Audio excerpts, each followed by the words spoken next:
Nagmahal lang naman ako pero bakit ang buong mundo ang kaaway ko? Sa mata ng lahat, si Clarissa isang hamak na mistress, isang gold digger, isang mga agaw na sumira sa perpektong pamilya ng bilyonaryong si Eros Villamor at ng asawa nitong si Miranda. Handa siyang tagapin lahat ng mura, sampal at pagkamuhi ng lipunan, wag lang siyang mawalay sa tabi ng lalaking mahal niya. Pero sa likod ng mga mapanghusgang mata, may isang lihim na pilit ibinabaon sa limot. Si Clarice ang tunay na asawa. Siya ang babaeng nangako sa harap ng altar bago ninakaw ng tadhana at ng isang masamang balak, ang alaala ni Eros. Hanggang kailan matitiis ni Clarice ang titulong kabit kung ang bawat tibok ng puso niya ay sumisigaw ng katotohanan? Sa isang laro ng yaman at kasinungalingan, kaya ba ng pag-ibig na ibalik ang alaalang pilit binura o mananatili na lang siyang isang pagkakamali sa buhay ng taong tinuturing niyang mundo? Sabi nila, ang pinakamasakit na pakiramdam ay ang makitang masaya ang taong mahal mo sa piling ng iba. Pero paano kung ang ibang babaeng yon ay isang impostora? At ikaw na tunay na nangako sa harap ng altar, ikaw na nagbigay ng lahat ay tinuturing na lamang na isang maruming kabit. Halina't samahan niyo akong pakinggan ang nakakaantig na kwento ni na Eros at Clarice. Isang salita, 5 titik, pero sapat na para durugin ang buong pagkatao ko sa bawat sandaling binibigkas to ng mga tao sa paligid ko. Nakatayo ako sa gilid ng malaking hall ng engkantadang hotel. Kumikinang ang mga chandelier. Nagliliparan ng tawanan ng mga alta sa syudad at umaapaw ang mamahaling alak. Pero sa gitna ng karangyaan, para kung isang batik ng dumi sa isang mamahaling puting tela. Tingnan mo siya, bulong na isang babaeng nakaasul na gown sa kanyang kausap, sabay sulyap sa akin. Siya yung babaeng laging buntot ng buntot kay Eros. Hindi na nahiya. Alam niya may asawa na yung tao, yung kapal nga ng mukha. Sagot ng isa pa. Gold digger siguro. Balita ko galingan sa hirap kaya kumakapit sa mayaman. Napayuko ako at mas sinigbitan ng hawak sa aking clutch bag. Gusto kong sumigaw. Gusto kong ilabas ang marriage certificate na tinago ko sa loob ng 3 taon. Ang papel na nagsasabing ako ang naunang nangako ng I do sa harap ng Diyos. Pero nanatili akong piping saksi sa sarili kong pagkapahiya. Clarice, isang baritonong boses ang tumawag sa pangalan ko.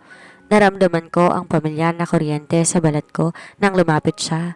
Si Eros, ang lalaking dahilan kung bakit ako huminga at ang lalaking dahilan kung bakit ako unti-unti namamatay sa sakit. Nakatoksido siya, matikas at sadyang napakagwapo. Pero ang kanyang mga mata wala doon ang ningning na dati para sa akin lamang. Ang mga matang yon ay malamig, tila tumitingin sa isang estranghero. Bakit ka narito? Tanong niya, walang emosyon. Sabi ko sa'yo, huwag kang pupunta sa mga ganitong event. Gusto lang kitang makita, Eros, mahinang sagot ko. Hindi ka ba umuwi ng 3 araw? Nag-aalala ko? Isang mapait na ngiti ang sumilay sa labi niya. Nag-aalala. O baka naman natatakot ka na maputol ang perang binibigay ko sa'yo. Parang sinaksak ang puso ko. Eros, kung alam mo lang, wala akong pakialam sa yaman mo. Kahit pa bumalik tayo sa malit nating barong-barong sa probinsya, basta't naaalala mo ko. Basta't alam mo na asawa mo ko. Eros, darling, narito ka lang pala. Lumapit isang magandang babae at agad na humawak sa braso ni Eros, si Miranda, ang babaeng kinikilala ng lahat na asawa niya. Ang babaeng nagnakaw ng buhay ko habang asawa ko'y nasa ospital at walang maalala. Tumingin sa akin si Miranda, ang kanyang mga matay puno ng tagumpay at pang-uyam. Oh, hello Clarice. Narito ka na naman. Hindi ka ba napapagod na maging anino ni Eros? You're just a mistake in his life, honey. Learn your place. Hinarap ni Eros si Miranda at hinalikan to sa pisngi sa harap ko. Hayaan mo na siya, Miranda. Masyado lang siyang ambisyosa. Tumalikod sila sa akin. Iniwan akong nakatayo sa gitna ng karamihan. Mag-isa, pilit nilulunok ang pait ng bawat salitang binitawan nila. Pumunta ako sa banyo at doon ko hinayaan ang mga luhang kanina ko pa pinipigilan. Hinarap ko ang salamin, namumula ang aking mga mata, gulo-gulo ang aking isipan. Nagmahal lang naman ako, bulong ko sa sarili ko. Mas minahal kita kaysa sa sarili ko, Eros. Pero bakit sa mata ng lahat ako ang masama? Bakit sa mata mo ako ay isang pagkakamali lamang? Hinawakan ko ang aking tiyan, isang sekretong di ko pa kayang sabihin sa kanya. Isang bagong buhay na nabubuo sa gitna ng malaking sitwasyon. Loving you is a mistake, but I will keep making this mistake until you remember that I am yours. Di ko mapigilang mapapikit habang nakasandal sa malamig na pader ng banyo ng hotel. Sa bawat pagpatak ng duha ko, tila may humihilang pabalik sa akin sa panahong hindi pa ako tinatawag na mistress. Sa panahong ang tanging tawag sa akin ni Eros ay asawa ko. 5 taon nang nakalilipas. Wala kaming marangyang hangdaan. Walang chandelier, walang mamahaling alak at walang mga mapanghusgang mata. Naroon lang kami sa isang maliit na kapilya sa probinsya. Basang-basa kami dahil sa malakas na ulan, pero ang init ng kanyang mga kamay habang hawak ang sakin ang tayong nararamdaman ko. Clarice, bulong na Eros noon habang tinitingnan ako ng diretsyo sa mga mata. Ang mga matang iyon puno ng pagsamba. Wala akong maibibigay na kayamanan ngayon, pero sumusumpa ako kahit anong mangyari hindi kita bibitawan. Ikaw ang una, ang huli, at ang tanging reyna ng buhay ko. Isang simpleng singsing na pilak ang sinuot niya sa daliri ko. Binenta ko ang relo ko para mabili yan. Pasensya ka na ha? Umiling ako habang tumatawa at umiiyak. Kahit tansan lang yan, Eros, pakakasalan kita. Mahal na mahal kita. Pagkatapos ng seremonya, kumain lang kami ng mami sa tabi ng daan. Nagtatawanan sa ilalim ng isang payong na butas-butas pa. Noong gabing yon, binuo namin ang mga pangarap namin. Sabi niya, magsisikap siya. Sabi niya balang araw ibibili niya ako ng bahay ng may malawak na garden. At hindi ako magbabago, Clarice. Kahit yumaman pa tayo, ikaw lang ang babaeng iuwi ko sa harap ng mga magulang ko. Pero ang tadhana ay sadyang mapaglaro. Isang gabi, habang papunta siya sa isang job interview na magpapabago sana sa buhay namin, nangyari ang aksidente. Isang truck ang sumalpok sa sinasakyan niyang jeep. 3 buwan siyang nakomatos. 3 buwan akong hindi natulog. 3 buwan akong nagtrabaho sa 3 magkakaibang racket para lang mabayaran ang paunang deposito sa ospital. Pero huli ng lahat nang dumating ang pamilyang Villamor. Ang pamilyang matagal na palang naghahanap kay Eros. Siya palang nawawalang tagapagmana ng isang imperyo at ako lang ang babaeng naging bahagi ng kanyang mahirap na nakaraan. Ang nakaraang pilit na binura ni Miranda at ang kanyang pamilya nang magising si Eros na walang kahit anong alaala. Bumalik ako sa kasalukuyan nang marinig ko ang pagbukas ng pinto ng banyo. Pumasok si Miranda, nag-aayos ng kanyang lipstick sa harap ng salamin. Umiiyak ka na naman? Tanong niya na makita ko sa refleksyon sa salamin. Sayang ang makeup, Clarice. Kahit anong iyak mo, hindi mo mababago ang katotohanan na sa mata ng batas ako ang asawa niya. At sa mata ni Eros, isa ka lang pagkakamaling pilit niyang tinatama sa pamamagitan ng pagbibigay sa iyo ng pera. Hinarap ko siya. Hindi mo siya mahal, Miranda. Mahal mo lang ang posisyon niya. Isang malakas sa sampal ang dumapo sa pisngi ko. Nanigas ako sa sakit, hindi lang ng pisngi kundi ng puso ko. Wala kang karapatang pagsalitaan ako ng ganyan, singhal niya. Tandaan mo, Clarice, isang salita ko lang kay Eros. Ititigil ko lahat ng gamot na kailangan niya para sa kanyang maintenance. Gusto mo bang mamatay siya dahil sa pride mo? Napayuko ako. Diyon ang kadenang nakagapos sa akin. Ang kaligtasan ni Eros kapalit ng aking dangal. Nagmahal lang naman ako. Pabulong kong sabi habang papaalis siya. Lumabas ako ng banyo at nakita ko si Eros sa malayo, nakangiti habang kausap ang mga business partners niya. Gusto kong takbuhin siya. Gusto kong yakapin siya at isigaw. Eros, ako to. Ang asawa mo, ang Clarice mo. Pero nanatili akong nakatayo sa dilim. Isang kabit na naninira ng pamilya sa tingin nila, pero ang totoo, ako ang asawang pinagnakawan ng sariling buhay. Natapos ang party na tila isang mahabang bangungot. Nakatayo ako sa labas ng hotel, hinihintay ang pagdating ng driver ni Eros. Malamig ang simoy ng hangin sa Maynila, pero mas matindi ang ginaw na nararamdaman ko sa loob. Isang itim na Mercedes-Benz ang huminto sa harapan ko. Bumukas ang bintana, tumambad ang seryosong mukha ni Eros. Wala si Miranda. Pasok, maikli niyang utos. Hindi ako nagreklamo. Sumakay ako sa backseat, malayo sa kanya. Nanatiling tahimik sa loob ng sasakyan, tanging ang mahihinang tulog ng aircon ang naririnig. Pero sa kabila ng distansya, amoy na amoy ko pa rin ang pabango niya. Ang sandalwood na pinag-ipunan namin noon para mabili niya sa unang anibersaryo namin. Bakit ka umiiyak kanina sa hotel? Bigla niyang tanong habang nakatingin sa rearview mirror. Nabigla ako. Napansin mo? Hindi ako bulag, Clarice. Kahit sabihin ni Miranda na gumagawa ka lang ng eksena, nakita ko ang pamumula ng mga mata mo. Huminga siya ng malalim. Magkano bang kailangan mo? Sabihin mo lang. Huwag mo kong sundan sa mga trabaho ko. Gusto kong matawa na maiyak. Pera na naman. Yun lang ba talaga ang tingin niya sa akin? Isang babaeng bayaran. Hindi perang kailangan ko, Eros. Mahina akong sabi. Gusto ko lang. Gusto ko lang maramdaman na hindi ako nag-iisa. Tinigil niya ang sasakyan sa gilid ng kalsada, malapit sa Manila Bay. Hinarap niya ako, ang kanyang mga mata, tila naguguluhan. Hindi kita maintindihan. Bakit ka ba nananatili? Pinagmumukha kitang masama sa harap ng lahat. Hinahayaan kong tawagin kang kabit. Bakit di ka na lang umalis at magsimula ng bagong buhay? Dahil sa tanong na iyon, tila ba may sumabog sa loob ko? Dahil hindi ko kayang iwan ang taong nangako sa akin na ako lang ang reyna ng buhay niya. Dahil kahit nakalimutan mo ko, Eros, hindi kita nakalimutan. Dahil bawat gabi, hinihiling ko sa Diyos na sana kahit isang saglit lang maalala mo kung sino talaga ako. Napatitig siya sa akin. Nakita ko ang isang mabilis na pagdaan ng sakit sa kanyang mga mata. Isang pamilyar na kislap na dati kong nakikita nung nasa probinsya pa kami. May mga sandali, bulong niya, tila kinakausap ang sarili. May mga sandali na parang kilala kita, na parang may kulang sa buhay ko na ikaw lang nakakaalam. Pero sinasabi ni Miranda, sinasabi ng mga doktor na gawa-gawa lang yun ang utak ko dahil sa trauma. Inabot ko ang kamay niya pero bago ko pa mahawakan, biglang tumunog ang phone niya.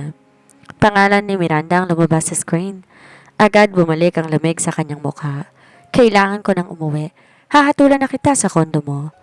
Sa bawat pag-andan ng sasakyan, ramdam ko ang paglayo niya sa akin, hindi lang sa upuan, kundi sa katotohanan.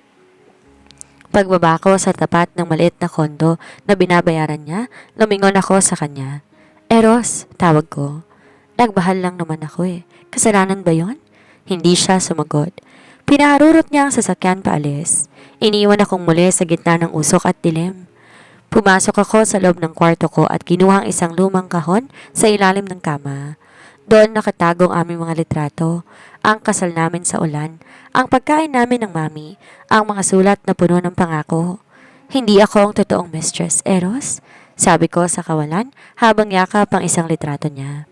Ako ang asawa mo at kukunin ko lahat ng ninakaw nila sa atin kahit turing pa akong demonyo ng buong mundo. Hindi ako nakatulog ng gabing yon. Paulit-ulit bumabalik sa isipan ko ang sinabi ni Eros sa loob ng sasakyan na may mga sandaling tila kilala niya ako. May pag-asa pa. Kung di man ako matulungan ng kanyang isip, baka ang puso niya ang makakita sa akin. Kinabukasan, imbes na magmukmok, nagtungo ko sa lumang bahay ng mga magulang ni Eros sa probinsya. Alam ko, binalaan ako ni Miranda na huwag lalapit doon, pero ito na lang tayong paraan.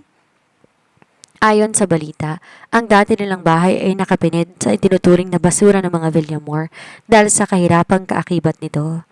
Pagdating ko sa maliit na bahay na gawa sa kahoy at semento, sumikip ang dibdib ko. Dito kami nangarap. Dito kami naggawa ng mga plano habang naghahati sa isang latang sardinas. Sino yan? Tanong na isang matandang babae mula sa kabilang bakod. Si Clarice ba yan? Aling Nena. Halos tumakbo ko papalapit sa kanya. Si Aling Nena ang kapitbahay namin na naging saksi sa kasal namin ni Eros. Opo, ako po ito. Hala, bata ka. Kala ko kilalimutan mo ng lugar na to. Sabi ng mga tauhan ni Miranda, iniwan mo raw si Eros nung aksidente siya dahil naghirap na siya. Gulat na sabi ng matanda. Napako ko sa kinatatayuan ko. Yun pala ang kwentong pinakalat nila. Kaya pala galit sa akin si Eros nung magising siya. Pinalabas nilang iniwan ko siya sa gitna ng kamatayan. Hindi totoo yan, Aling Nena. Hindi ko gagawin yon. Sabi ko habang nanginginig ang boses. May tatanong lang po ako. May naiwan po ba rito si Eros? Tumango ang matanda. May isang kahon ng tatay ni Eros bago siya pumanaw. Sabi niya, ibigay ko raw sa'yo o kay Eros kung sakaling may bumalik. Pero dahil ikaw ang naririto, halika sa loob. Binigay sa akin ni Aling Nena ang isang lumang kahon ng sapatos. Nang buksan ko ito, tila huminto ang mundo ko. Sa loob nito ay may isang recorder. Isang lumang cassette recorder na ginagamit ni Eros noon para mag-practice ng kanyang mga kanta. At doon, sa ilalim ng mga lumang papel, ay ang orihinal naming marriage contract na may lagdanang na mayapang Wes. Nanginig ang kamay ko habang hinahawakan ng papel. Ito ang bala ko. Ito ang katotohanang dudurog sa kasinungalingan ni Miranda. Ngunit bago pa ako makatayo, isang itim na SUV ang huminto sa tapat ng bahay. Bumaba si Miranda kasama ng 2 bodyguard. Ang kanyang mukha puno ng puot. Sinasabi ko na nga ba dito ka tutuloy? Singhal ni Miranda. Akin ang kahon na yan, Clarice. Huwag ba nang subukang gumawa ng gulo? Hindi to sa'yo, Miranda. Sigaw ko habang yakap ang kahon. Ito ang pruweba na asawa niya ako, na ikaw ang impostora? Tumawa si Miranda, isang tawang nakakapangilabot. Pruweba? Sa tingin mo ba maniniwala ang publiko sa isang pirasong papel laban sa kapangyarihan ng mga Villamor? Isang snap ko lang, Clarice, magiging abo ang papel na yan. At baka pati ikaw. Subukan mo, hamon ko. Sa unang pagkakataon, hindi ako yumuko. Nagmahal lang ako, Miranda. At ang pag-ibig na yon ang magbibigay sa akin ng lakas para pabagsakin ka? Biglang lumabas si Eros mula sa sasakyan. Nagulat siya na makita ako noon. Anong nangyayari dito? Bakit kayo naririto sa lumang bahay na to? Tumingin ako kay Eros pagkatapos ay kay Miranda. Hawak ko ang katotohanan. Pero handa na ba si Eros na malaman na ang buhay na kinagisnan niya sa loob ng 3 taon ay isang malaking kasinungalingan? Napatitig si Eros sa aming dalawa ni Miranda. Ang hangin sa paligid ng lumang bahay ay tila naging kuryenteng dumadaloy sa aking balat. Ang bawat tibok ng puso ko ay parang tambol na nagbababala ng isang digmaan. Clarice, Miranda, anong ginagawa niyo rito sa lugar na ito? Ulit ni Eros. Ang kanyang boses puno ng pagkalito pero bakas din ang isang uri ng sakit habang nakatingin sa gumigibang dingding ng aming dating tahanan. Agad na lumapit si Miranda kay Eros at tumawak sa braso nito. Ang boses biglang naging malambing na parabang anghel. Darling, nahuli ko si Clarice na sinusubukang magnakaw ng mga lumang gamit ninyo. Alam mo naman ang mga gold digger, pati basura pagkakakitaan. Tumingin sa akin si Eros. Ang kanyang mga mata naniningkit. Totoo ba yon, Clarice? Hanggang dito ba naman pera pa rin ang habol mo? Huminga ako ng malalim. Nanigas ang aking panga. Sa pagkakataong to, hindi ako iiyak. Sa pagkakataong to, hindi ako hingi ng tawad sa kasalanang hindi ko naman ginawa. Hindi ako magnanakaw, Eros. Panimula ko. Matatag ang boses. Ang ninakaw niya sa akin ay ang buhay ko. Ang ninakaw niya sa akin ay ang asawa ko. Clarice, tumigil ka na. Sigaw ni Miranda. Akmang sasabunutan ako pero humarang ang isa sa mga bodyguard. Hindi ko siya pinansin. Nilabas ko na ang lumang recorder mula sa kahon. Eros, ang sabi mo may sandaling tila kilala mo ko. Sabi mo pakiramdam mo may kulang sa buhay mo. Hindi yon gawa-gawa ng utak mo. Yan ang puso mong pilit na kumakawala sa mga kasinungalingang pinakain nila sa'yo. Pinindot ko ang play button. Sa simula talagang kaluskos lamang ang naririnig. Pero pagkalipas na ilang segundo, isang boses ang pumailan lang. Isang boses na mas bata, mas masaya at puno ng pag-asa. Clarice, asawa ko, naririnig mo ba to? Practice ko to para sa kakantahin ko sa anibersary natin sa susunod na buwan. Alam kong mahirap tayo ngayon pero pangako, hindi kita iiwan. Kahit makalimutan ko ang pangalan ko, ang tibok ng puso ko. Laging tinuturo ang daan pabalik sa'yo. Mahal na mahal kita, Mrs. Clarice Villamor. Napatigil ang mundo. Ang mukha ni Eros biglang namutla. Ang kanyang mga kamay nagsimulang manginig. Ang boses na iyon, walang duda. Boses niya iyon bago ang aksidente. Hindi totoo yan, edited yan, fake. Hysterical na sigaw ni Miranda habang pilit na inaagaw ang recorder. Eros, tingnan mo to. Kinuha ko ang marriage contract at pilit na ipinakita sa kanya. Tingnan mo ang petsa. Tingnan mo ang pirma mo. Kinasal tayo bago ka pa naging tagapagmana. Kinasal tayo dahil mahal natin ang isa't isa, hindi dahil sa pera. Biglang napahawak si Eros sa kanyang ulo. Ang sakit, ungol niya. Tila may mga imaheng pilit na bumabalik sa kanyang isipan. Ang ulan, ang kapilya, ang mami sa tabi ng daanan at mukha ko na puno ng luha ng kaligayahan. Eros, sigaw ni Miranda. Pero tinabig siya ni Eros. Sino ka ba talaga, Miranda? Tanong ni Eros. Ang boses ay puno ng pait at pagdududa. Bakit boses ko ang naroon? Bakit pangalan ni Clarice ang tinatawag ko? Hinarap ko si Miranda ng buong tapang. Nagmahal lang naman ako, Miranda. Pero ikaw, pumatay ka na isang relasyon para sa kapangyarihan. Ngayon, sabihin mo sa kanya ang totoo. Sabihin mo sa kanya kung paano mo ako binantaan na ititigil ang suporta sa ospital kapag hindi ako lumayo.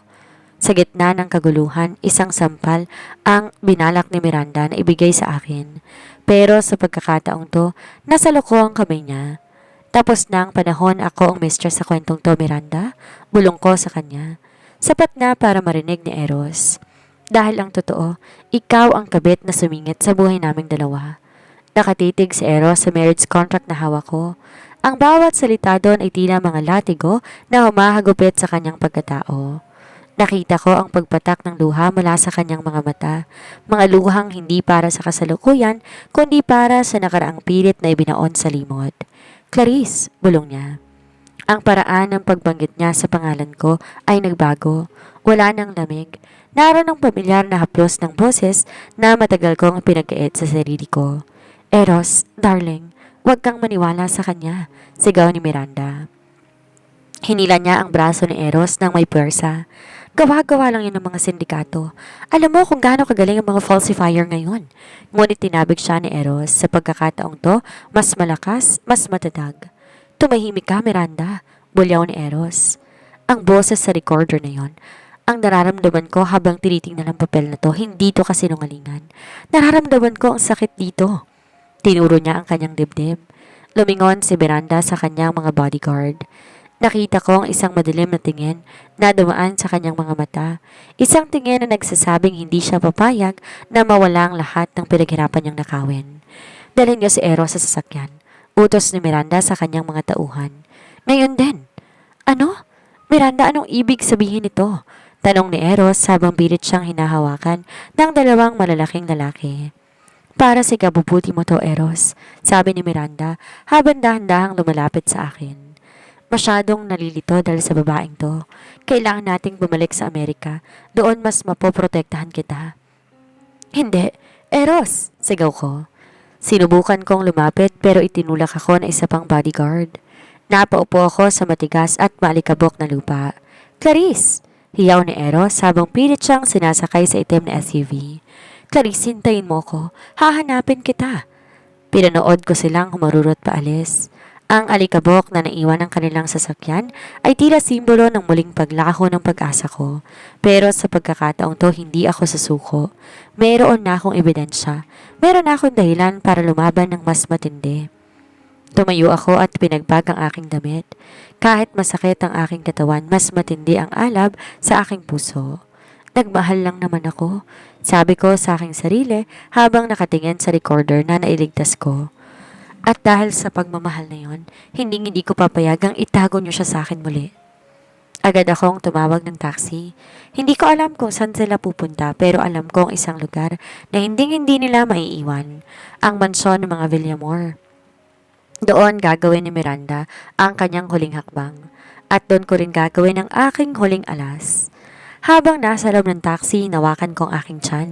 Anak, huwag kang mag-alala. Malapit na nating mabawi ang daddy mo. Hindi tayo magiging mistress o anak sa labas sa kwentong to dahil tayo ang totoong pamilya niya. Isang mensahe ang natanggap ko sa aking cellphone mula sa isang hindi kilalang numero. Kung gusto mong makita ang asawa mo ng buhay, pumunta ka sa lumang warehouse sa Pier 14. Mag-isa ka lang. Isang bitag, alam ko. Pero para kay Eros, kahit kamatayan haharapin ko. Madilim, maalingasaw ang amoy ng kalawang at alat ng dagat. Ang Pier 4 ay tila isang sementeryo ng mga abandonadong container van.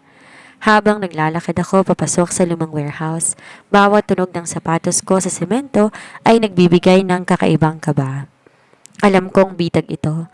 Alam kong maaaring di na ako makalabas pa ng buhay.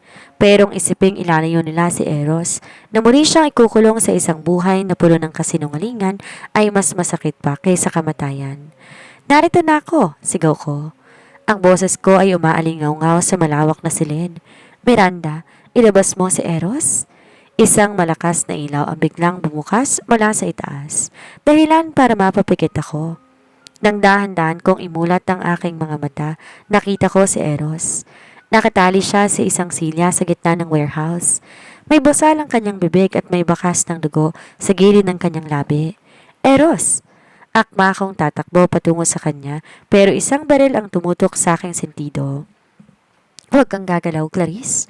Malamig ang boses ni Miranda na narinig ko mula sa likod. Sabi ko naman sa'yo, matigas ang ulo mo. Akala mo ba hahayaan kitang sirain lahat ng pinaghirapan ko? Lumabas si Miranda mula sa anino, hawak ang isang maliit na remote. Ang bawat kilos mo may kapalit. Isang hakbang pa at sisiguraduhin ko, di na makakalipad ang plane na magdadala sa amin sa Amerika. Dahil dito pa lang tatapusin ko na ang kwento ninyo. Miranda, maawa ka. Pag mamakaawa ko, habang umaagos ang luha sa aking mga mata. Nagmahal ka na rin naman, hindi ba? Alam mong hindi siya tunay na pag-aari. Pakawalan mo na siya. Maawa? Magmahal? Tumawa si Miranda, isang tawang puno ng pait. I gave him everything. Binigyan ko siya ng pangalan, ng yaman, ng dignidad na hindi mo maibibigay sa isang barong-baro. Ako nagligtas sa kanya. Hindi mo siya iniligtas, ikinulong mo siya.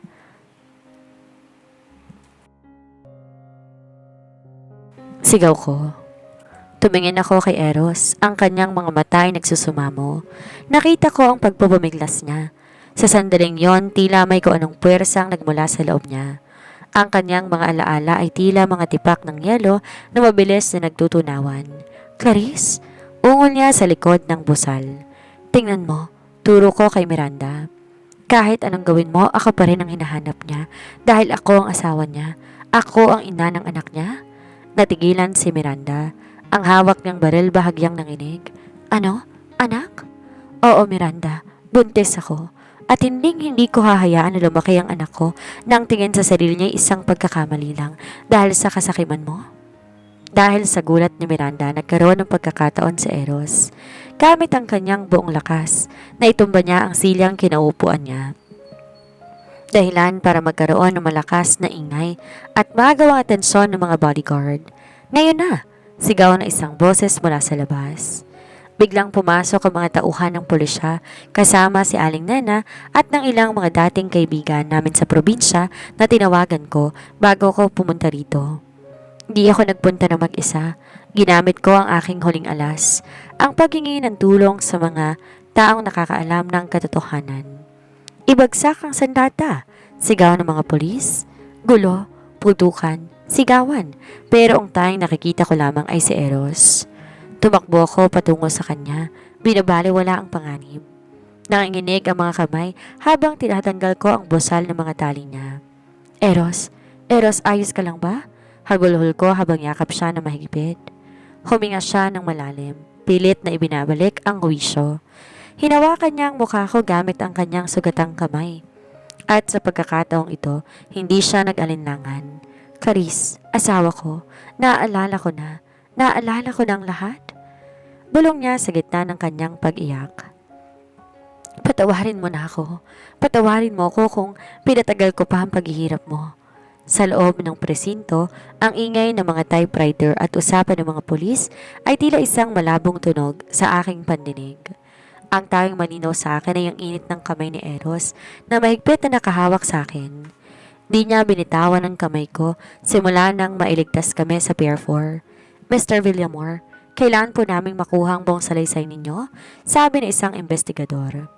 Mabigat na mga sakdal laban kay Miranda, kidnapping, falsification of public documents, at coercion.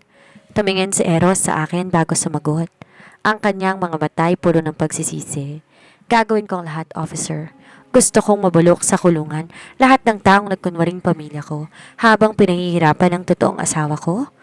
Nakita ko si Miranda sa kabilang silid, nakapusod at pilit pa rin nagsisisigaw tungkol sa kanyang mga abogado pero wala na ang kanyang kapangyarihan. Ang katotohanan ay tila isang malaking pader na gumuho sa ibabaw niya.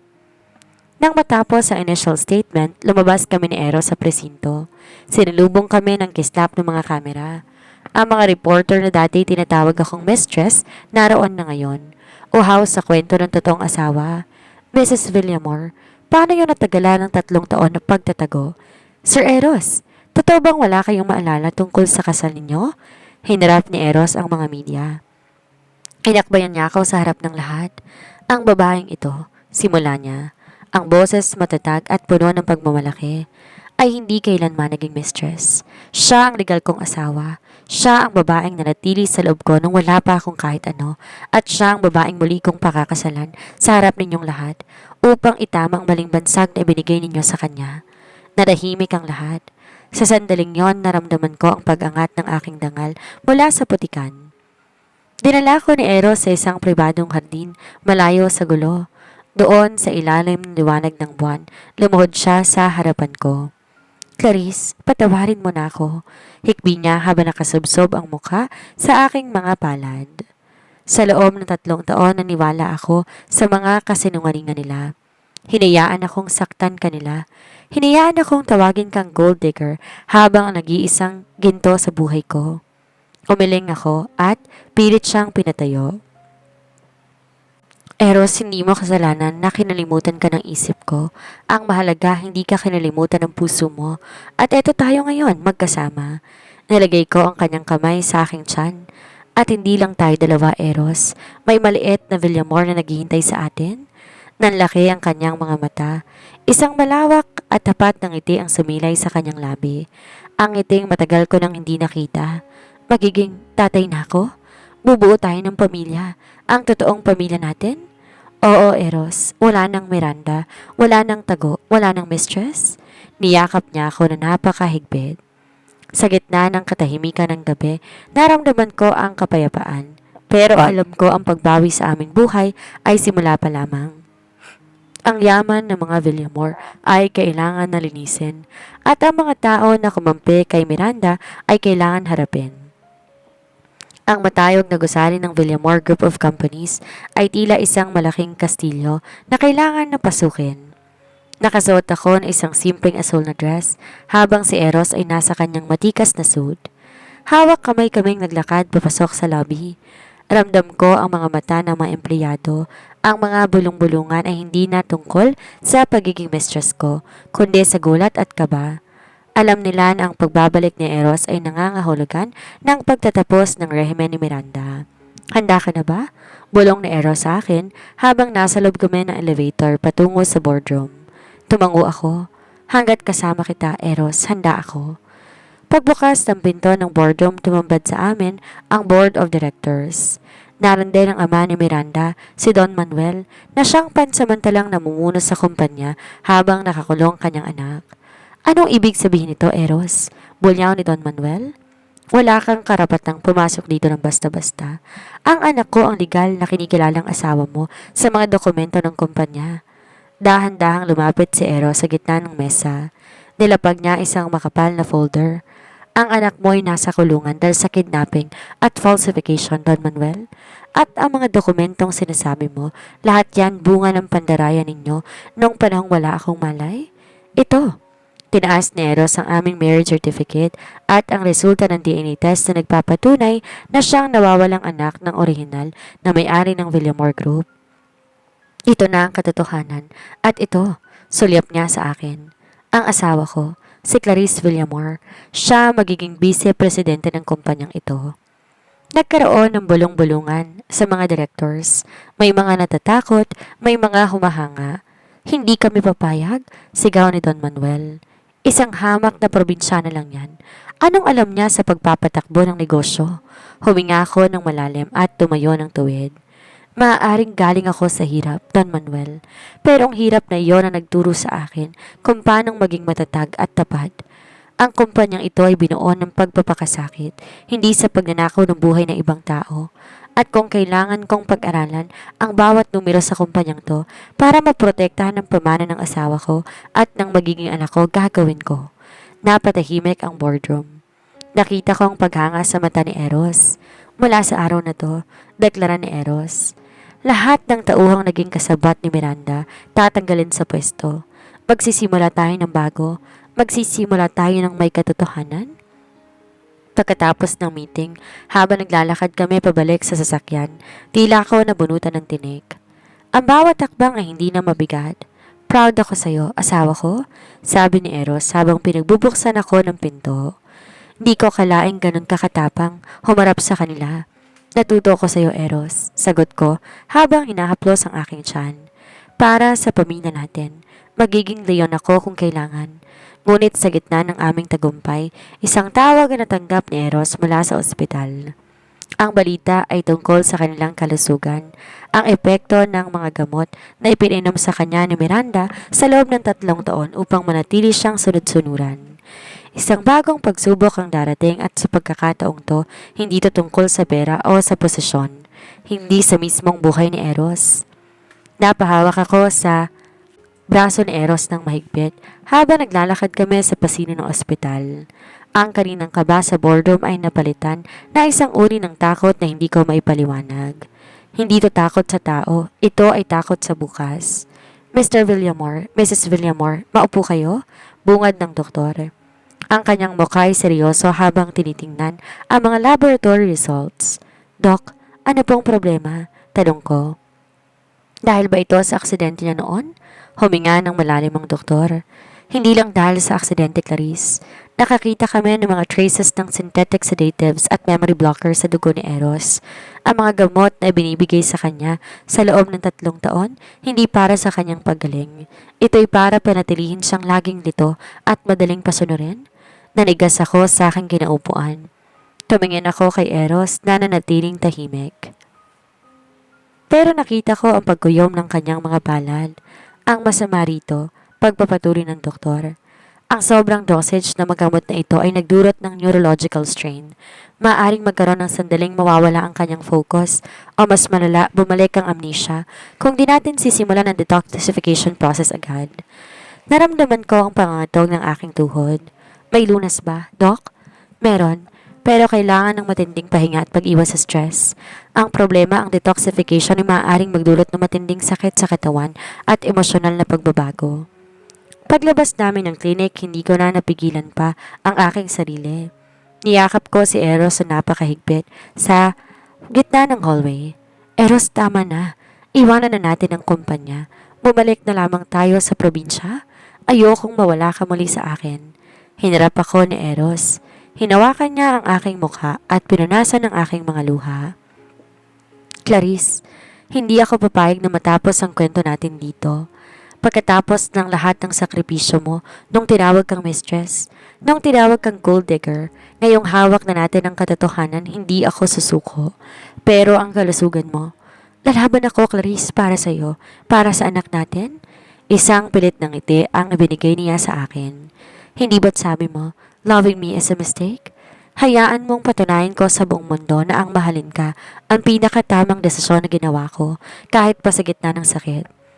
Pag-uwi namin sa mansyon, ang mansyon na dati ay kulungan niya, sinimulan na namin ang gamutan.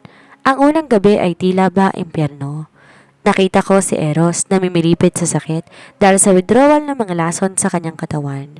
Pawis na pawis siya, sumisigaw at kung minsan di ako nakikilala. Sino ka? Umalis ka rito? Sigaw niya sa gitna ng kanyang delirium. Eros, ako to, ang asawa mo. Bulong ko habang pinupunasan ng kanyang noo, nasa basang bimpo. Huwag mo kong iwan, Eros, dito lang ako. Sa gitna ng kanyang paghihirap, dahan-dahang humupa ang kanyang galit. Tumingin siya sa akin, ang mga mata ay puro ng luha. Clarice, huwag kang bibitaw. Kahit anong mangyari, huwag mo kong bibitawan. Hinding-hindi, Eros. Hinding-hindi. Doon ko napagtanto na ang pag-ibig ay hindi lang pala tungkol sa masayang alaala. Ito ay tungkol sa paghawak ng mas mahigpit kapag ang mundo ay pilit kayong pinaghihiwalay ng sakit. 3 linggo na ang lumipas simula ni Eros ang kanyang detoxification. May mga araw na maayos siya, nakakausap ko siya tungkol sa pangalan ng aming baby at nakikita kong ningning sa kanyang mga mata.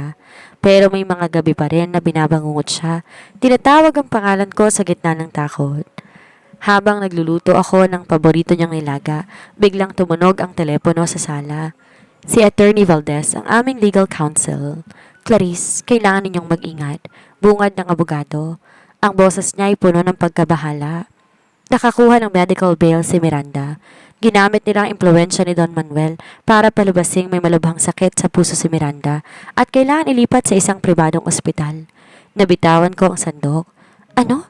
Pero marami tayong ebidensya. Paano nangyaring nakalabas siya? May mga koneksyon pa rin sila sa itaas, Clarice. At ang balita ko, hindi siya dinala sa ospital. Nawawala siya sa radar ng mga pulis. Pinaghahanap na siya ngayon. Naramdaman ko ang panlalamig ng aking mga kamay. Lumingon ako sa kwarto kung saan mahimbing na natutulog si Eros. Di ko pa pwedeng hayaan na malaman niya ito. Masyado pang mahina ang kanyang kondisyon. Ang anumang matinding stress ay maaaring magdulot ng tuluyang pagkasira ng kanyang nervous system.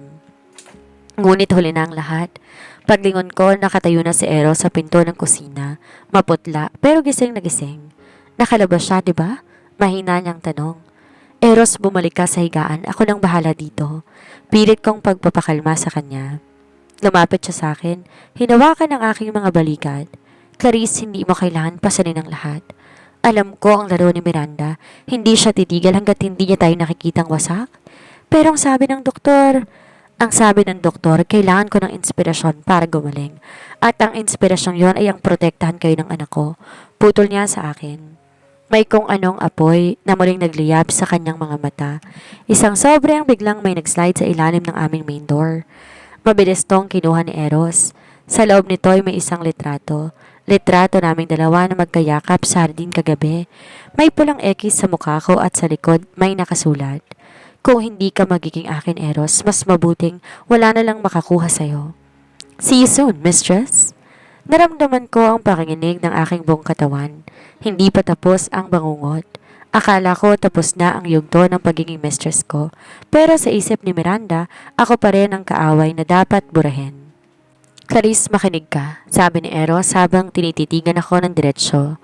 Hindi tayo tatakas, dito tayo lalaban. Sa pagkakataong to akong gagawa ng bitag para sa kanya. At ano ang plano mo? Ipapalabas natin na lumala ang sakit ko. Ipapalabas natin na kailangan mo kong dalhin sa Amerika para sa operasyon. Lalabas siya sa pagtataguan niya para pigilan tayo at doon natin tatapusin ang lahat. Nayakap ko na lang si Eros. Sa gitna ng panganib na tanto ko na ang pag-ibig ni na Clarice at Eros ay di lang isang simpleng kwento ng teleserye. Ito ay isang digmaan na kailangan naming manalo dahil ang premyo ay ang aming kinabukasan. Gabi na. At ang buong mansyon ay nababalot na isang uri ng katahimikan na nakabibingi.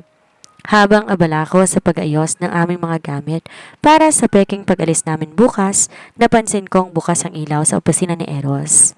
Dahan-dahan kong pinihit ang pinto. Nakita ko siyang nakaupo, hawak ang isang pluma at isang pirasong papel. Ang kanyang kamay nanginginig pa rin dahil sa epekto ng lason pero ang kanyang mukha ay payapa. Eros, bakit di ka pa nagpapahinga? Mahina akong tanong. Lumingon siya sa akin at ngumiti. Isang ngiti na may halong lungkot at pag-asa. May kailangan lang akong isulat, Clarice. Para sa kanya. Tinuro niya ang aking tiyan. Lumapit ako at tumayo sa likuran niya. Nilagay ko sa aking mga kamay sa kanyang balikat. Binasa ko ang unang bahagi ng kanyang sinusulat. Para sa aking munting anghel. Siguro pagbasa mo nito malaki ka na. Maaaring narinig mo na ang kwento tungkol sa amin ng mommy mo. Baka may magsabing ang mommy mo ay naging mistress o ang daddy mo ay naging isang pagkakamali. Pero gusto kong malaman mong totoo. Ang mommy mo ang pinakamatapang na babaeng nakilala ko. Siya ang nagsilbing liwanag ko nung ang mundo ko binalot ng dilim at limot. Mahal na mahal ko siya. At dahil sa pagmamahal na yon, nabuo ka. Anak, kung sakaling di man ako unang makahawak sa kamay mo, paglabas mo sa mundong to, huwag mong kakalimutan na ipinaglalaban ko ang bawat hininga ko para lang makarating tayo sa araw na to. Huwag mong hahayaang diktahan ka ng ibang tao kung sino ka. Ang pangalan mo ay Villamor, isang pangalang binuo ng katotohanan, hindi ng kasinungalingan. Di ko napigilang humagulhol. Niyakap ko si Eros ng napakahigpit mula sa likod. Eros, wag kang magsalita ng ganyan. Magkasama nating babasahin yan sa kanya. Ikaw ang magtuturo sa kanya kung paano maging matapang. Hinarap niya ako at hinalikan ang aking noo. Gusto ko lang sigurong may maiiwan ako, Clarice. Bukas itataya natin ang lahat. Si Miranda ay parang sugatang hayop, mapanganib at walang kinatatakutan. Pero hindi ako papayag na saktan niya kayong muli. Pinatong niya ang papel sa loob ng isang maliit na kahon, kasama ng aming lumang marriage certificate at ang silver na singsing mula sa probinsya. Ito ang ating legacy, bulong niya. Kinabukasan nagsimula ng plano. Pinahayag ng aming mga tauhan na kritikal ang kondisyon ni Eros at kailangan na ilipat sa airport via ambulance. Ang balita ay mabilis na kumalat sa social media at sa mga balita. Alam naming nanonood si Miranda. Alam naming hindi niya palalampasin ang balitang ito. Para tapusin ang kwento, habang nasa loob kami na ambulansya, hawak ko ang kamay ni Eros. Naka-bulletproof vest kaming pareho sa ilalim ng aming mga damit. Ang mga pulis ay nakasunod ng lihim sa aming likuran. Nakahanda ng lahat, Eros? Sabi ni Attorney Valdez sa radyo. Papunta na tayo sa dulo ng laro. Tumingin sa akin si Eros, ang kanyang mga mata puno ng determinasyon. Sa huling pagkakataon, Clarice, handa ka na bang itama ang lahat? Handa na ako, Eros. Para sa atin, para sa anak natin. Ngunit sa kalagitnaan ng biyahe, isang malakas na pagsabog ang narinig namin mula sa unahan ng convoy. Ang ambulansya biglang huminto. Mula sa makapal na usok, lumitaw ang isang pamilyar na anino. Si Miranda, hawak ang isang baril at sa likod niya ay ang mga tauhang handang pumatay para sa pera. Yumayanig ang paligid. Ang usok mula sa pagsabog ay humahalo sa amoy ng gasolina at ulan. Sa loob ng ambulansya, naramdaman ko ang mahigpit na hawak ni Eros sa aking palad. Dito ka lang, Clarice. Huwag kang lalabas. Utos niya. Ang boses puno ng otoridad na hindi ko matatanggihan. Ngunit hindi ako po pwedeng manatiling nakatago. Pagmula ng pinto ng ambulansya, tumambad sa akin si Miranda. Ang kanyang buhok ay gulo-gulo. Ang kanyang mga matay nandilisik. Wala nang bakas ang dating alta sa syudad. Ang tanging naroon ay isang babaeng nilamon na ng sariling obsesyon. Eros! Sigaw niya habang nakatutok ang baril sa amin. Akala niyo ba ganun kadaling takasan ang impyernong ginawa ko para sa inyo? Kung di kita pwedeng maging asawa sa mundong to, sisiguraduhin kong sa kabilang buhay, wala nang Clarice na aagaw sa'yo. Dahan-dahang bumaba si Eros, nakataas sa mga kamay. Miranda, bitawan mong baril, tapos na ang laro? Napapaligiran na kayo ng mga pulis. Wala akong pakialam sa mga pulis, halakhak niya, isang tunog na nakakapangilabot. Ang mahalaga, makikita ko ang mukha ni Clarice habang binubura ko ang kaisa-isang bagay na nagpapasaya sa kanya. Ikaw! Sa isang iglap, kinalabit ni Miranda ang baril. Pero bago pa tumama ang bala kay Eros, may isang itim na sasakyan ang humarang sa gitna. Si Don Manuel, ang sarili niyang ama. Miranda, tama na! Sigaw ni Don Manuel mula sa loob ng sasakyan. Huwag mo nang dagdagan pa ang kasalanan mo. Maawa ka naman sa sarili mo. Papa, umalis ka dyan. Pinagtaksilan mo ko. Kinampihan mo ang mistress na yan. Dahil sa pagkalito ni Miranda, nagkaroon ng pagkakataon ang mga sniper ng pulisya. Isang putok ang bumaon sa balikat ni Miranda. Dahilan para mabitawan niya ang baril. Pero bago siya tuluyang bumagsak, mabilis siyang kumita ng isang lighter at tinapon ito sa tumatagas na gasolina mula sa sumabog na convoy sa unahan. Kung mamamatay ako, sasama kayo, sigaw ni Miranda. Lumalaki ang apoy. Mabilis tong gumagapang patungo sa ambulansya kung saan ako naroon. Clarice, labas! Hiyaw ni Eros. Tumalon ako palabas ng sasakyan pero sa kasamaang palad, naipit ang dulo ng aking damit sa pinto. Habang papalapit ang apoy, nararamdaman ko ang matinding init. Sa sandaling yon, tila huminto ang mundo. Nakita ko si Eros na tumatakbo patungo sa akin. Binaliwala ang panganib na sumabog ang sasakyan. Eros, wag! Lalayo ka? Sigaw ko habang humahagulhol. Ngunit hindi siya tumigil. Gamit ang kanyang buong lakas, hinila niya ang pinto hanggang sumabali na ang lock nito. Niyakap niya ako at mabilis kaming nagpagulong sa kalsada. Ilang segundo bago tuluyang lamunin ng apoy ang ambulansya, isang malakas na pagsabog ang nagpatalsik sa amin. Nakaiga kami sa kalsada, basang-basa ng ulan at balot ng abo. Dahan-dahan kong iminulat ang aking mga mata. Nakita ko si Eros. Nakadapa sa ibabaw ko, nagsisilbing panangga ko sa mga debris. Eros, Eros, gising! Bulong ko habang kinakabahan. Dahan-dahan siyang gumalaw. May dugo sa kanyang noo pero ngumiti siya. Ayos ka lang ba? Ang baby natin. Ayos lang kami. Eros, salamat sa Diyos. Lumingon kami sa kabilang dako. Nakita naming pinapugian na ng mga pulis si Miranda at si Don Manuel. Ang apoy ay unti-unti nang inaapula ng mga bumbero. Ang ulan ay tila naghuhugas sa lahat ng dumi at dugo sa kalsada. Tapos na, Clarice, sabi ni Eros habang nakatingin sa langit. Wala na ang mistress. Wala na ang kasinungalingan.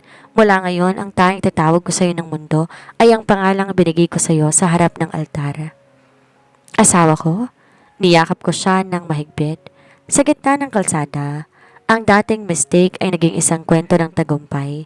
Isang buwan matapos ang madugong tagpo sa kalsada, unti-unti nang bumabalik ang kulay sa buhay namin.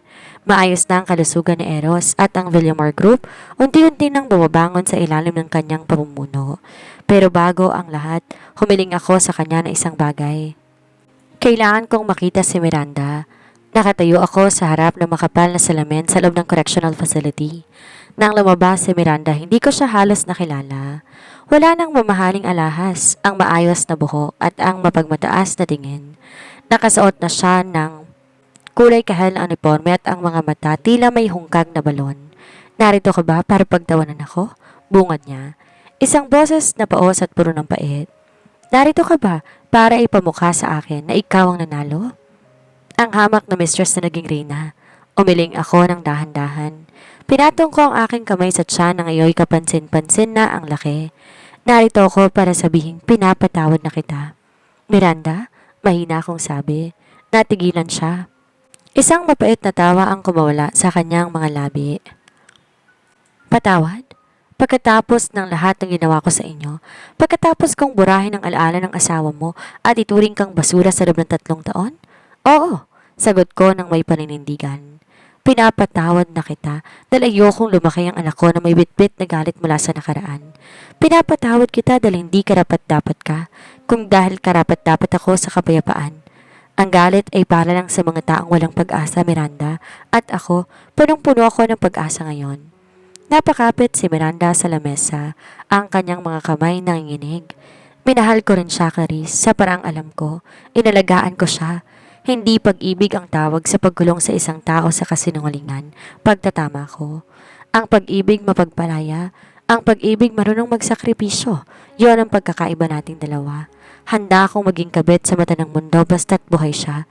Ikaw, handa mo siyang patayan basta't hindi siya mapunta sa iba. Tumayo na ako. Ayoko nang magtagal sa dilim ng silid na iyon. Ito na ang huling pagkakataon na makikita mo ko. At ito na rin ang huling pagkakataon na tatawagin mo kong mistress. Dahil sa labas ng pintong ito, ako si Clarice Villamor, ang asawa ni Eros, at ang ina ng tagapagmana. Paglabas ko ng pasilidad, sinulubong ako na masikat na init ng araw at ang nakangiting mukha ni Eros na naghihintay sa tabi ng sasakyan. Agad siyang lumapit at inakbayan ako. Sinalubong ako ng mainit na sikat ng araw at ang nakangiting mukha ni Eros ang naghihintay sa tabi ng sasakyan. Agad siyang lumapit at tinakbayan ako. Tapos na? Tanong niya. Tapos na, Eros. Wala na tayong utang sa nakaraan. Sagot ko habang nakasandal sa kanyang balikat. Halika na, aya niya. Marami pa tayong dapat ihanda para sa pagdating ng ating munting anghel at may sorpresa ako sa iyo sa probinsya. Habang umaandar ang sasakyan, tumingin ako sa bintana. Ang mga luhang pumatak sa aking mga mata ay hindi luha ng pait, kundi luha ng pasasalamat. Ang pagkakamaling mahalin si Eros ay ang pinakamagandang desisyon na ginawa ko dahil dinala ko nito sa tunay na kahulugan ng kaligayahan. 5 taon nga ang mabilis na lumipas. Nakatayo ako sa garden ng aming bahay sa probinsya, ang mismong lugar ko saan nagsimula na mangarap ni Eros noon. Pero ngayon wala nang maliit na barong-barong. Isang maaliwalas na puting bahay na ang nakatayo dito.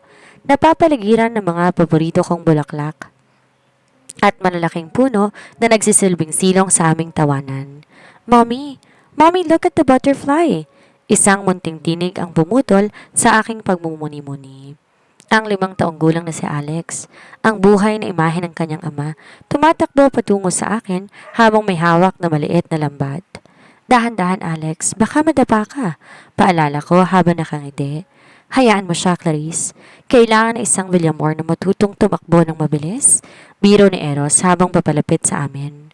May dala siyang 2 baso ng lemonade.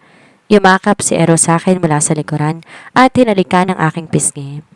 Ang kanyang mga mata ay wala ng bakas ng lason o ng amnesia.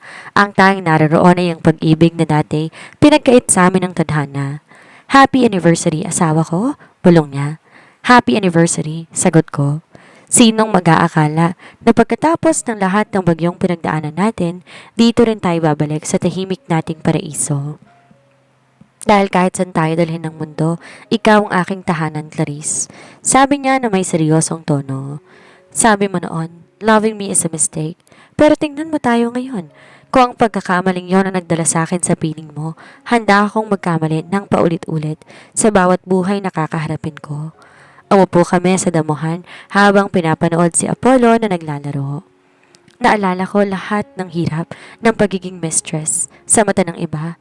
Ang sakit ng sampal ni Miranda, ang banta ng kamatayan sa Pier 4. Lahat ng yon ay tila mga anino na lamang na pinalis ng liwanag ng umaga. Hindi na akong babaeng kinasusuklaman ng lahat.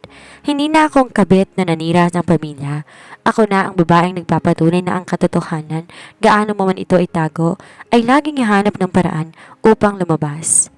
Kinuha ni Eros ang recorder mula sa kanyang bulsa, ang lumang recorder na nagdigtas sa aming pagsasama. Pinindot niya ang play. Mahal na mahal kita, Mrs. Clarice Villamor. Nagkatinginan kaming dalawa at sabay na tumawa sa gitna ng mga luha ng kaligayahan. Sa pagkakataong to, wala nang kailangan na patunayan. Wala nang kailangan itago. Nagmahal lang naman ako at sa huli, ang pagmamahal na iyon ang naging pinakamagandang desisyon na hindi ko kailanman pinagsisihan. 5 taon ang mabilis lumipas, tila isang kisap mata matapos na isang napakahabang bagyo. Nakatayo ako sa balkonahe ng aming bahay sa probinsya. Hindi to mansyon pero ito ang aming palasyo. Napapaligiran to ng mga puno ng mangga at malawak na bukirin. Ang mismong lupang pinangarap naming sakahin ni Eros nang wala pa kaming kahit ano kundi ang isa't isa. Mommy, look! I drew a heart for you and Daddy. Isang munting tinig ang bumasag sa katahimikan ng hapon. Ang 5 taong gulang na si Alex na may uling sa pisngi mula sa paglalaro ay tumatakbo patungo sa akin habang winawagayway ang isang piraso ng papel. Napakaganda naman yan, anak. Sabi ko habang kinakarga siya tinahalikan sa noo. Mana ka talaga sa daddy mo, mahilig sa sining. Sining baka mo, o baka naman sa kapugian ko lang nagmana. Isang baritonong boses ang sumingit. Si Eros, suot ang kanyang simpleng t-shirt at maong, ay papalapit sa amin habang may dalang basket ng mga bagong pitas na prutas. Yumakap si Eros sa amin, isang yakap na puno ng init at seguridad. Ang yakap na dati kailangan ko pang ipagdamot sa sarili ko dahil sa takot na ako ay mistress lamang. Clarice, bulong niya habang nakatingin sa papalubog na araw. Naalala mo ba na sinabi mong, loving me is a mistake? Noong panahon ng mundo'y nakatalikod sa atin? Tumango ako at sumandal sa kanyang balikat. Hindi ko makakalimutan yon, Eros. Yon ang mga sandaling akala ko wala nang katapusan ng dilim. Gusto kong malaman mo. Hinarap niya ako at tinawakan ang aking mukha. Na sa bawat sampal, sa bawat pangungutya, sa bawat luhang pumapatak sa iyo ng dahil sa akin, binuo mo ang isang lalaking hindi na muling magpapaapi sa tadhana. Hindi ka naging pagkakamali, ikaw ang tanging tama sa buhay ko. Inilabas ni Eros ang lumang cassette recorder mula sa kanyang bulsa. Bagaman gasgas na ito, gumagana pa rin. Pinindot niya ang play. Mahal na mahal kita, Mrs. Clarice. Sa harap ng tao at ng Diyos, ikaw lang ang asawa ko.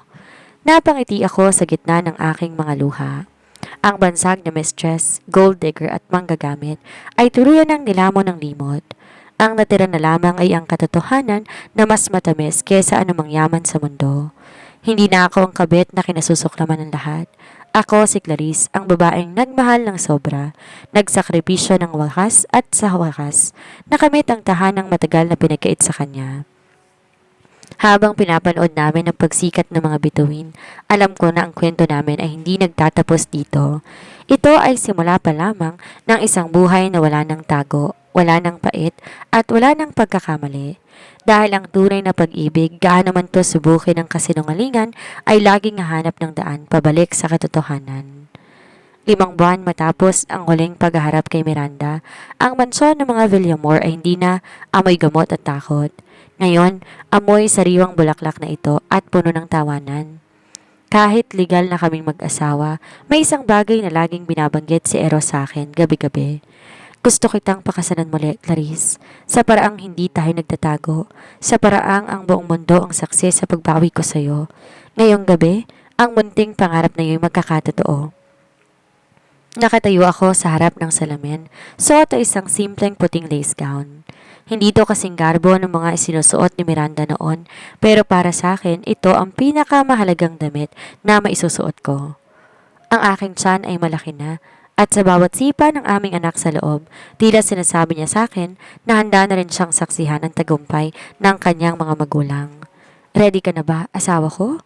Lumingon ako at nakita ko si Eros. Napakakisig niya sa kanyang puting suit. Lumapit siya sa akin at sinuot ang kwintas na may pendant na hugis susi. Susi para sa ating bagong simula, bulong niya. Hindi kami sa simbahan o sa hotel nagpunta. Dinala ko si Eros sa likod ng mansyon kung saan nagpagawa siya ng isang glass gazebo sa gitna ng hardin. Ang paligid ay puno ng mga fairy lights na tila mga bituin na bumaba sa lupa. Naroon ang aming mga totoong kaibigan, si Aling Nena mula sa probinsya, ang mga tauhan sa kumpanya na nanatiling tapat at ang mga taong nakasaksi sa aming paghihirap. Habang naglalakad ako sa aisle, di ko mapigilan na balikan ng mga sandaling tinatawag akong mistress. Ang mga sandaling ipinagtatabuyan ako ni Eros dahil sa maling akala. Pero ngayon, habang tinitingnan ko ang kanyang mga mata, wala akong nakikitang kahit anong bahid ng pagdududa. Nang makarating ako sa harap niya, kinuha niyang aking kamay. Clarice, panimula niya. Ang boses ay bahagyang nanginginig sa emosyon. Nung nawala ang alaala ko, akala ko wala na akong dahilan para mabuhay ng totoo. Pero naroon ka. Kahit sinasaktan kita, kahit tinataboy kita, hindi mo ko binibitawan. Tinanggap mo lahat ng pait para lang mabantayan mo ko. Patawarin mo ko kung naging mistake ang tingin ko sa'yo noon. Huminga siya ng malalim at ngumiti. Ngayon, sa harap ng lahat, ipinapangako ko, ikaw ang unang iisipin ko sa pagising ko at ang huli kong pasasalamatan bago ko pumikit. Hindi ka na magiging mistress sa kwento ko. Ikaw ang reyna, ang asawa at ang tanging nagmamayari ng puso ko. Sinuot niya sa akin isang bagong singsing, isang brilyanteng singlinaw ng aming katotohanan. I love you, Clarice, beyond memories, beyond time. I love you too, Eros, higit pa sa sapat. Sagot ko habang umaagos ang luha ng kaligayahan. Sa ilalim ng liwanag ng buwan, naglapat ang aming mga labi. Isang halik na nagbubura sa lahat ng sakit ng nakaraan. Isang halik na hudyat na sa wakas ang aming kwento ay naging isang obra maestrang binuo ng katapatan. Pagkatapos ng seremonya, habang nagsasayaw kami ng dahan-dahan, bumulong ako sa kanya. Eros, sa tingin mo, ano magiging reaksyon ng mga tao kapag nalaman nilang ang kabit mo ay asawa mo palang tunay? Tumawa siya ng mahina. Yung tawang nagpapakilig sa akin noon pa man. Hayaan mo silang mag-isip, Clarice. Ang mahalaga, alam natin ang totoo at sa mata ng langit, ikaw ang pinakamagandang desisyong ginawa ko. Ang kwento ni Eros at Clarice ay di lang isang simpleng kwento ng pag-ibig at pagsiselos. Ito'y salamin ng realidad, pagsasakripisyo at ang hindi matitinag na kapangyarihan ng katotohanan. Narito ang malalim na aral at mensahe na maaari mong ibahagi sa iyong mga mambabasa at tagapakinig. Ang katotohanan ay may sariling panahon. Maaaring mabulag ang mundo sa mga kasinungalingan, yaman at impluensya, ngunit ang katotohanan hindi kailanman mamamatay. Tulad ni Clarice, kahit gaano siya kutyain at tawaging kabit, ang kanyang pananahimik ay hindi tanda ng pagkatalo kundi ng paghihintay sa tamang panahon. Huwag kang matakot kung sa ngayon ikaw mukhang masama sa mata ng marami. Manatili kang tapat dahil ang katotohanan ay parang ginto. Gaano man ibaon sa putik, kikinang at kikinang pa rin to. Ang tunay na pag-ibig mapagpalaya, hindi mapag-angkin. Pinakita ng kwento ang pagkakaiba ng pagmamahal ni Clarice at Miranda. Ang pag-ibig ni Miranda nakakalason dahil gustong pag-arian si Eros sa pamamagitan ng kontrol at kasinungalingan. Ang kay Clarice handang magpakababa at magdusa basta't ligtas at buhay ang taong mahal niya. Ang pag-ibig hindi pagsakal sa kalayaan ng iba. Kung mahal mo ang isang tao, hangad mo yung kanyang kabutihan at kapayapaan kahit pakapalit nito ang sarili mong sakit. Huwag manghusga sa panlabas na anyo o pamagat. Tinawag si Clarice na mistress, gold digger at manggagamit. Ang lipunan mabilis magbigay ng label o bansag na di inaalam ang buong kwento. Ang bawat tao may pinagdadaanan na hindi natin nakikita. Bago tayo magbato ng masakit na salita, alalahanin natin na ang mga taong tinatawag nating mali ay baka sila pang biktima ng isang napakalaking kawalan ng katarungan. Ang kapangyarihan ng pagpapatawad. Sa huling bahagi, pinatawad ni Clarice si Miranda. Ginawa niya ito hindi dahil tama ang ginawa ni Miranda, kundi dahil ayaw niyang dalhin ang bigat ng galit sa kanyang bagong simula. Ang pagpapatawad ay hindi para sa taong nagkasala sa iyo. Ito'y regalo mo na para sa iyong sarili. Ito'y susi para tuluyan kang makalaya sa kulungan na nakaraan at makapagsimula ng may malinis na puso. Dignidad sa gitna ng unos. Pinatunayan ni Clarice ng pagiging mahirap o galing sa probinsya ay di hadlang upang maging marangal. Ang paninindigan niya sa harap ng pamilya Villamor ay nagpapakita na ang tunay na yaman ay nasa karakter at integridad ng isang tao. Ang iyong nakaraan o ang iyong antas sa buhay ay hindi nagdidikta ng iyong halaga. Hanggat alam mong tama at lumalaban ka ng tapat, ikaw ay higit pa sa anumang titulo na binibigay ng mundo. Sa mundong maling humasga, piliin nating maging mapanuri. Sa kwentong punong-puno ng pagkakamali, piliin nating maging kaisa-isang tama. Dahil sa huli, hindi ang mga mapanghusgang salita ang mananatili, kundi ang pag-ibig na napatunayan na sa apoy ng pagsubok. Hanggang sa muli, maraming salamat sa tiwala at suporta sa aking munting channel. Mag-iingat po kayong lahat palagi.